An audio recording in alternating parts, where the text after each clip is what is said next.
Hello, we are here with Miss Arianna Huffington, the author of 14 books and the president and editor-in-chief of Huffington Post, as you may all know. Hello, Miss Huffington. It's really an honor to have you with us. It's great to be with you. Thank you. You have your new book, which is going to be released in March. It's called Thrive, and with a long following. And it's talking about third metric in success. Yes. In defining the success. Could you please tell us a little about that? So, I wrote this book because I looked at my own life and I look around at how many people define success in a very limited way as just money and power. And as a result, we're paying a very heavy price in terms of stress, burnout.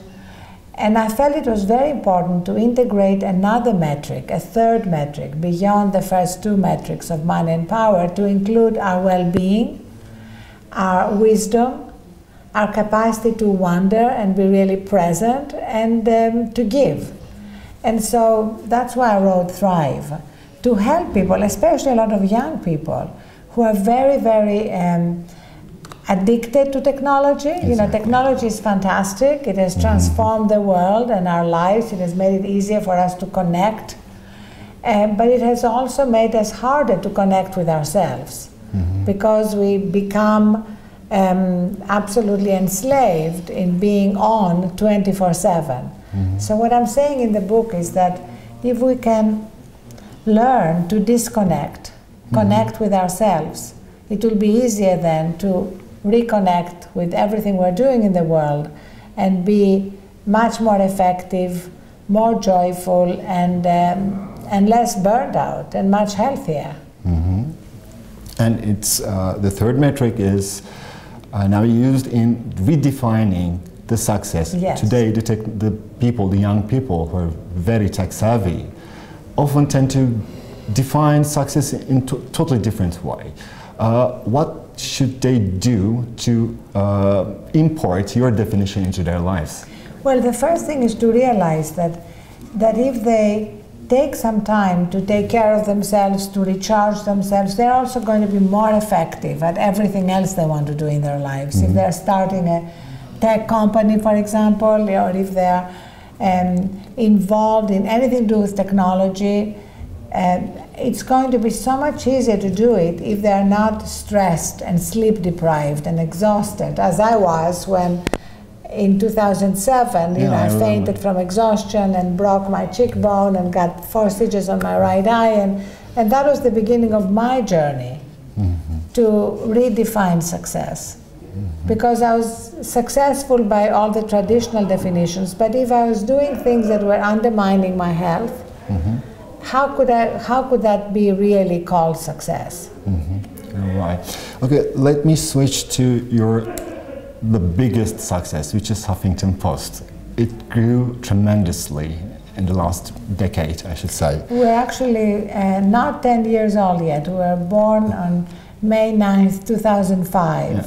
So we're going to be 9 years old in May, and then in 2015 we'll celebrate our 10th year anniversary. And you are now editions in several languages. Yes. Do you have any plans to even grow it into other regions or languages? We're now in 10 languages, and including here in Germany where we are.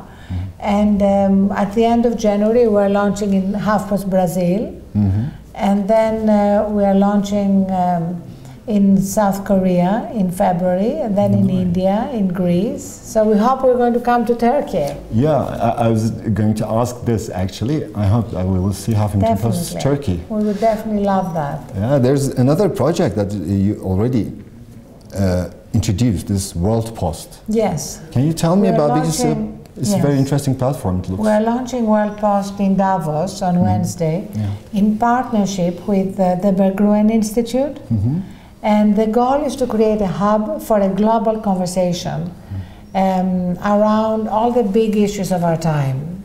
Issues like youth unemployment, issues like this work-life balance that I mentioned, the third metric issues, what's happening with religion and its influence around the world. A lot of issues that are approached often from a national perspective. We want to approach them from a global perspective because we're all so interconnected.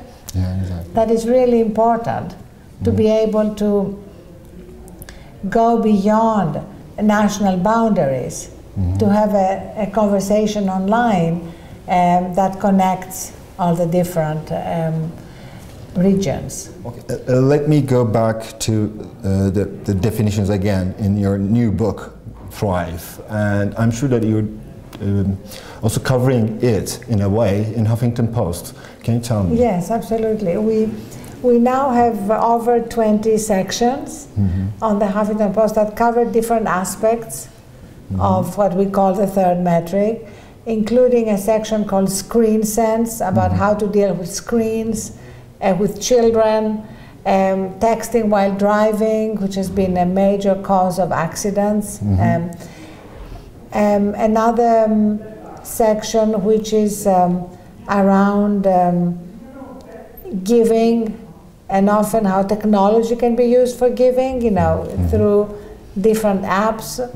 Then we have a section that on sleep, a dedicated section on sleep. So we find that it's an opportunity both to have journalists write about these issues, but also to have a platform where people can write about their own experiences. It would be really good if we have this in several languages. It's really useful. Well, we're already doing it in all the languages that we are in, like French, Italian, Spanish, Japanese, German. We're also in the Maghreb countries. But now we want to take it beyond. Okay, I hope to see you in Istanbul very soon. I look forward. Thank you very much. Thank you. Thank you.